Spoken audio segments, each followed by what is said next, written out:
Friends, welcome to another Isamaya Beauty Core Collection video. I am diving back into these products, experimenting more, and combining them with a few of my favorite makeup items. So if you would like to see my first impressions and review video, I'll make sure to link that video down below in the description box. If you just want to see the swatches and quick demos showcasing the shades. But this video, as I had said, is diving back in and providing a little more insight since I sat on my experience and now wanted to share what I conjured up overnight. So I have a few of my favorite complexion products on standby, and just to quickly go over, Isamaya dropped her core collection first on her website last week, but it landed at Sephora on the 10th, and I ordered I think 6 products in all, and I shared some disappointment with the 5-point concealer, not so much because of the texture but because of the shade lineup. I think the 5-point concealer product needs more shades, especially in the neutral undertone category. I have medium fair, and although I like the consistency, I recognize that it's not meant to be a medium to full coverage product. I think it would have fared better if the undertone was different from my complexion. I also expressed disappointment with the fact that Nectarine, described on the website as a rust brown, is in fact more of like a coral peach. I don't have anything wrong with coral peaches, but I was expecting a brown shade for my cream cheek product. And the Lilac color correcting serum. Now, I fully realize, and I said this in the original video, that this shade is formulated for light to medium skin tones, but I was curious as to discover if the brightening and anti-dulling effects of the shade would have some sort of impact on someone with my skin tone. And yes, it does, but unfortunately the lilac shade, because it is meant for lighter skin tones, does have a little bit of a white cast on me upon application. And in that first video, I did combine it with Danessa Serum Skin Tint.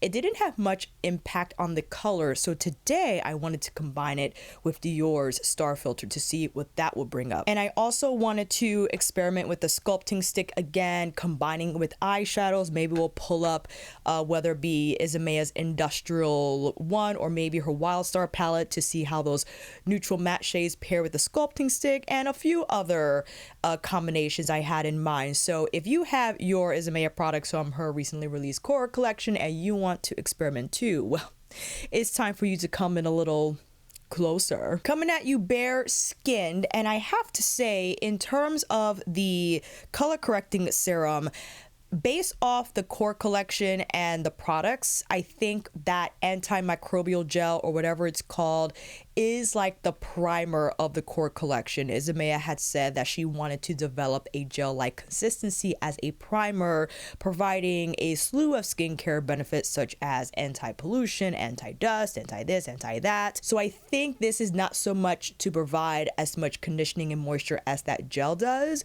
So with that said, I think I'll go in with a little bit of moisturizer first.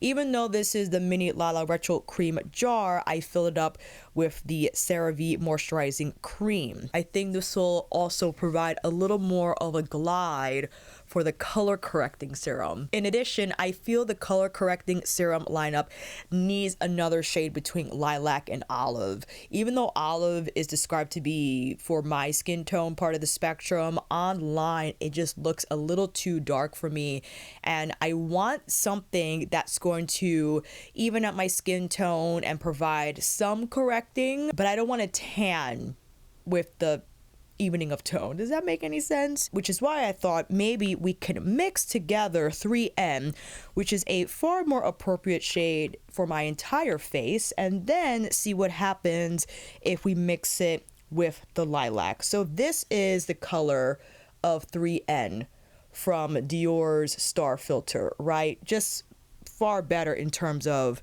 the skin match. And I also have Oryx Sunstone on standby, another great product, which, you know what, have to say, I prefer the Oryx and the Dior over Isamaya's color correcting serum, especially the Oryx. The Oryx is an amazing product. I don't know if Samantha will ever consider creating an Oryx Glow Lust in lilac and pistachio shades. with her pearl formula or whatever ratio of pearl she has in the Glow Lust. Maybe she can create like smaller versions since they're not going to have the same role as the more actual skin tone shades in the lineup. But you know, it's just a thought, Samantha. Now dropping in some of the lilac, again, not on the Auric, but on the Dior. And let's mix that together. And naturally, that's going to lighten it up a little bit, right? But I do, let's see here. It still has a little bit of that lightness, but I think the medium tone from the Dior helps the overall color not look super ashy on me. I'm applying it all over, but you certainly can mix this with your foundation. When Isamaya had her reels online on Instagram, she applied this first. Well, actually, she applied the gel first, and then she applied the color correcting serum, maybe on more precise regions of her skin, but that definitely helps the color a little bit. See how it's super pearly. And I detect, again, I said this in my original video, that I detect more of the pearl from Isamaya's color correcting serum as opposed to the Dior. The Dior, in my opinion, I feel the pearl is finer. I don't see that same effect like I do in the color correcting serum. Let me know if you have both products and absorb the same thing. Okay, with the 5-point lift in a syringe, right? How clever. Let's see the color again, right? Because I have a few of, I'll bring it here. This is the 5-point lift in medium fair, and I'm tilting my arm because of the light. It might appear like it's a good match, but it is a little yellow.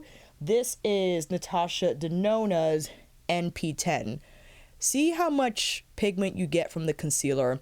And typically with concealers, naturally formulated to have more pigment than their foundation counterparts because it is designed to provide more coverage, be it in smaller amounts, right? For more discolored areas of your face, such as under the eyes, around where I, have discoloration here with the pigmentation. I have Lancome's Tint Idole medium neutral on standby, again, just to get an idea of the texture. Totally different, right, in terms of undertone. So the NP10 from Natasha, I actually mix with R5 from the same concealer line. But here, let me grab Danessa's Lift and Flex concealer from the Yummy Skin line. This is in 9, which appears a little more golden compared to Isamaya's medium fair. So this by itself is okay, but you see that it's a little more creamy, has a little more pigment than Isamaya's. And the role behind the 5-point lift is, again, to have more of like that skin-like natural effect after the blend. I don't think it's formulated to provide so much coverage. It's just more to like give a sheer wash of coverage, if you will, if you don't like a lot in the first place. What I wanted to do, however, is mix the 5-point lift with Lisa's Skin Tint. I think that will be an interesting combination considering how Lisa's tint is more neutral. This is in shade 10 and definitely aligns more with my skin tone versus the 5-point lift. And I had in the past, and still do from time to time when using Lisa's tint, tap some under the eyes, which means I think it would be appropriate to mix Lisa's Skin Tint with a little bit of Isamaya's 5-point lift. And you have the option of twisting off and popping off this metal piece here, so it's not as awkward to push out the product if you wanted to mix it like I am now. And that's exactly what I'm doing. So we have the 5-point lift with a little bit of Lisa's Skin Tint, and my apologies, I will pull that in closer just so you see what's going on in terms of the color. So you see Lisa's Skin Tint here and the 5-point lift, definitely more yellow in undertone, or I guess yellow peach, you know what I mean? Ooh, but that's much better. That is much better. And of course, never prepared. Where are the brushes? Pouncing now. You can also use your fingers, right? If you don't want to use a brush, but if you wanted to get a little more coverage from this product or this type of product, you definitely will pounce on a little more if using a brush. And if you want it less, you can use your fingers. But I think that was a nice combination. Nice to know that, yes, the 5-point lift medium fair on its own may look a little off on me, but it added a little bit of that yellow peach going on. I think the undertone listed was olive. If I can't recall what it was exactly, but it's nice to add a little bit of that to Lisa's more neutral undertone. It's working. And I'm tapping this concoction under the eyes. I do feel, despite the lighter coverage from the 5-point lift, the consistency, I welcome it in terms of it adding just nice fluidity to the tint, which on its own it has, right? I think Lisa's skin tint is remarkable in terms of texture, how easy it is to blend, be it with fingers or with a brush. But the consistency of the 5-point, if I were to just forgive how it's light coverage and not medium, is quite nice. And I think drier skin types would appreciate how it's not super creamy or doesn't grab the skin in an odd manner. It definitely sinks in like a dedicated skin product would, and that's not bad. And I had said this before, it's probably because when I removed the first demo to repeat it and explain further about these products, I use jojoba oil and a little bit of residue left over despite my efforts in trying to wipe as much off as I could. I think that contributed to like the more dewy finish of the products when I applied the color correcting serum, the 5-point concealer again. This time though, I much appreciate what's happening now because the tint generally compared to the 5-point lift has more of a soft matte velvety finish, and I think that steered now when I combine it with the 5-point more my preferred way of how I wish my complexion products to look. It's not super shiny. It provides a little bit of that coverage, but not so much that it appears heavy, and enough where it blurs the look of my blemishes here. Again, not entirely, but just enough so that they don't look as severe. And I can tap a little more over this region if I wanted. Now, I know Lisa has a little concealer pencils. I just don't have a place in my makeup routine for those. Maybe I have to learn more in how to use them. And maybe I should watch her videos so I can better understand how to use them, what to expect from them, because I can see right now in this moment how it could help with the blemishes without overwhelming the skin with more product. So, you know, have you guys tried the Lisa concealer sticks? If so, what do you think about them? Should I consider buying one? I still have the Rouge Lipstick Experience Woohas in my basket. I haven't powdering for the brow pencil. I haven't pulled the trigger yet, but I need to because isn't that warm berry? I forgot what it was called, the cherry shade or whatever. Is that now available? I forgot when she said it was, but ooh, I need that shade. This is Suqqu's brow pencil in sand, I believe, and I know it's not like the Benefit Goof Proof in that it doesn't have the same color delivery off the bat, but I cannot get enough of the actual shade. It's like the perfect brow shade where it doesn't look too browy, if that makes any sense. It's exceptional, and it just allows me to sketch freely without having to worry about overdoing it. Brows are on. Let's get into the sculpting stick. I actually like the sculpting stick, but I can understand how one will not appreciate the price. Again, it's $39 for 1 gram of product, and depending on how often you use this, Like, how long will it last until you have to dish out another 39 bucks? You know what I mean? I do appreciate how easy it is to blend. This is in the shade Maple, and I'm happy that I chose this one and not Oak, because Oak would have just been far too light. See how easy it blends out? Like, Oak will just blend into nothing. It will just blend into my skin and probably will leave behind too much of a cool tone shadow for it to appear natural on my skin tone. I wanted to demonstrate a finger application first, but also wanted to show how it blends with a brush. In my original video, I used Refer's, I think it was the LC02, the slanted. Now I wanted to see how it would do with BK Beauty's 116, which is a rounder brush. I would say similar density to the LC02, but I think the sculpting sticks are great. They just blend easy, they leave behind an even application, and I do like the shade Maple a lot.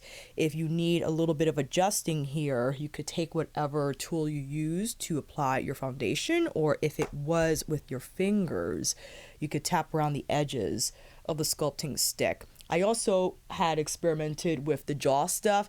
I don't know what difference it makes on my bone structure, but maybe it's not so much about enhancing bone structure. I guess naturally it does, but just to have a more cohesive look overall with the shading that's going on. And now I'll apply it here, and also through the crease. This is my favorite part, actually, with the eyes. Yes, I'm blending out on the nose, but I was pleased when using the sculpting stick for the first time how easy it was to blend through the eyes. I was impressed by that. I know this is not like the only shadow stick on the market. I'm fully aware of that, but it's pretty neat to have a versatile product such as this, where you can wear it not only on the cheeks but also on the eyes and use your fingers for all application.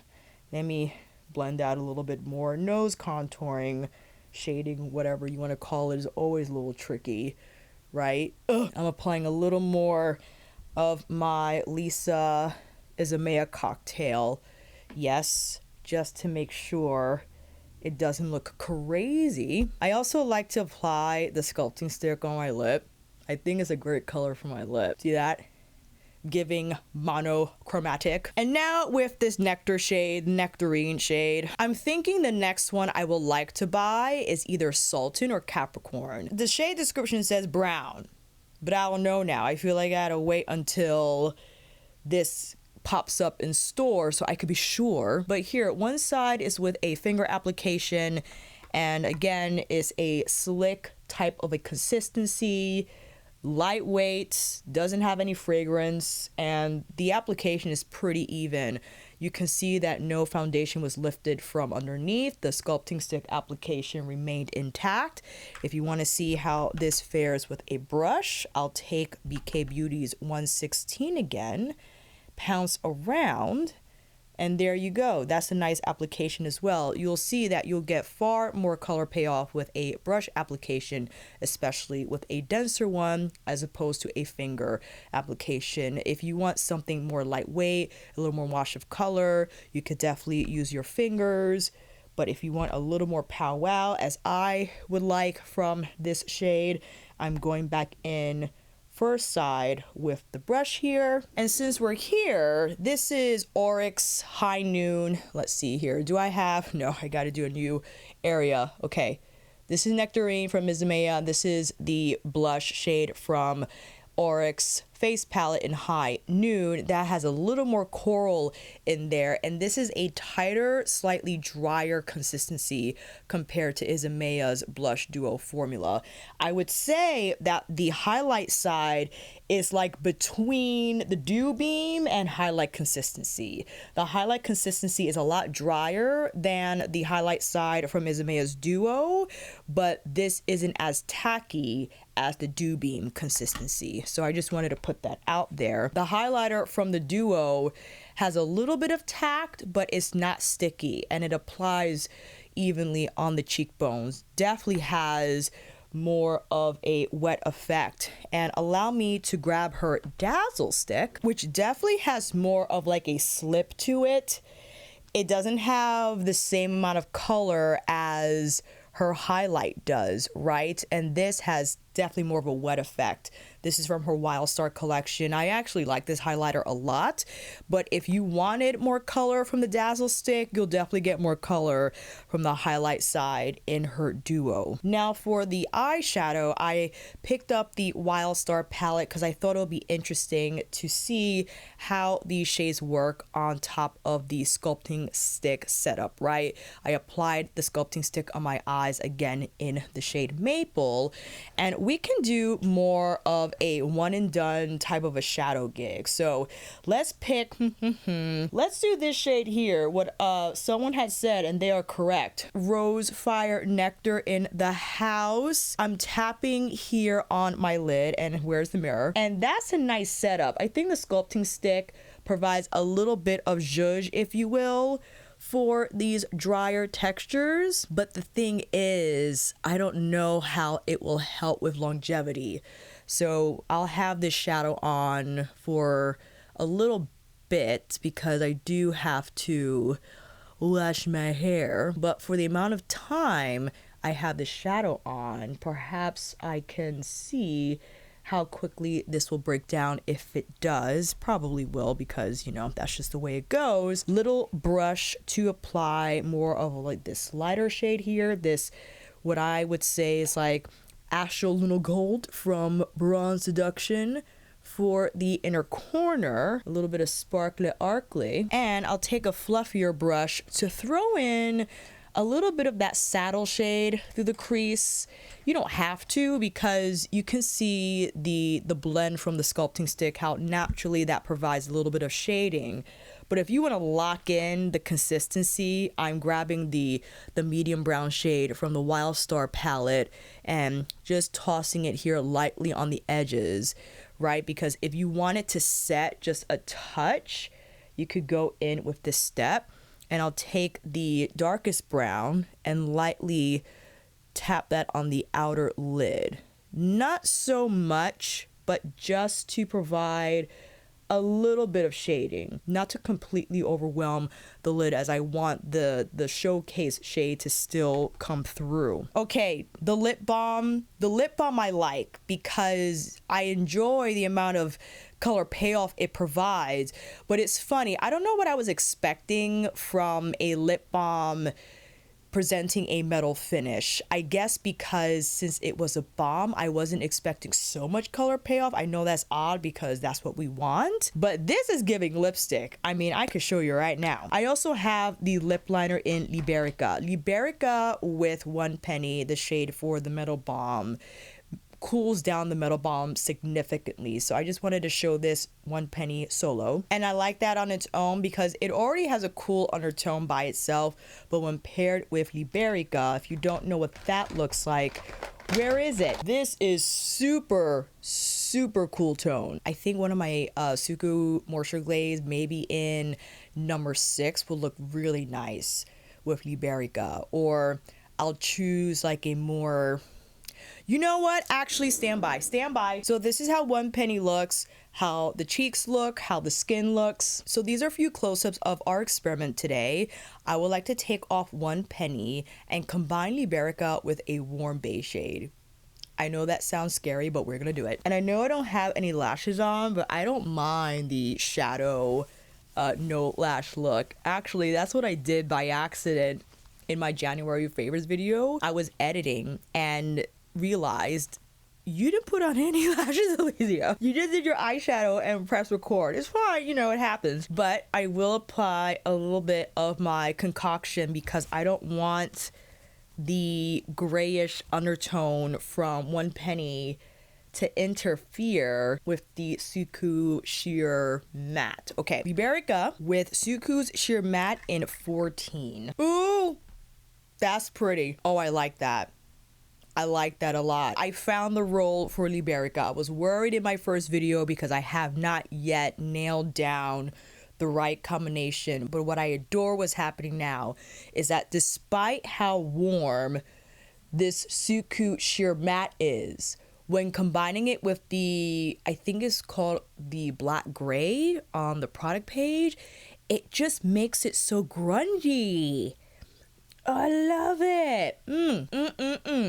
I wish I had a different blush shade. I wish it was more brown. I know, I'm still so caught up, but it's not bad. It's not bad. And if I had lashes on, I think it'll be cute, but I don't mind the no lash look for this, what we have accomplished. So let's zoom out and I'll be back here in a minute. So I hope this second video helped in if you were trying to decide what to buy from Isamaya's Core Collection, if you had those products on your radar. This is not to create FOMO. This is not to say that you need it. It's more so for the individual who had already made a decision to buy from this collection, who wanted to try it, but was still unsure because they didn't have an opportunity to order from Sephora. Maybe you wanted to wait.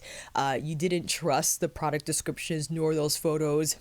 But nevertheless, hopefully this helped. And if you were in my shoes and you felt some of these products had shortcomings, but to salvage them, maybe you thought about combining these products with others from your collection. But I do like how the 5-point lift added a little bit of golden hue to Lisa's tint. I do love how Liberia goes with like that warm beige shade from Suqq's sheer matte. The sculpting stick I like a lot. I do love the color maple, and I appreciate how easy it is to blend, be it with fingers or with a brush. The color correcting serum I really don't have a use for. I'm just going to continue using it because I bought it and I don't want to waste it, but most likely I will have to combine it with Dior's star filter just to adjust the color overall. Let me know if you've been experimenting also with your Core Collection picks, what you think about them, what you change your mind on. And if you made it this far, make sure you like this video. It tells the YouTube algorithm that I'm worth watching and watching again. Consider subscribing because this might not be the end to my experimentations, because I love to dabble, and click that notification bell because if I happen to drop another video, you'll be alerted of that video immediately. And if you want to check out my first impressions of Isamaya's Core Collection, make sure you click this video here, and I'll see you there and in those comments and on here again soon.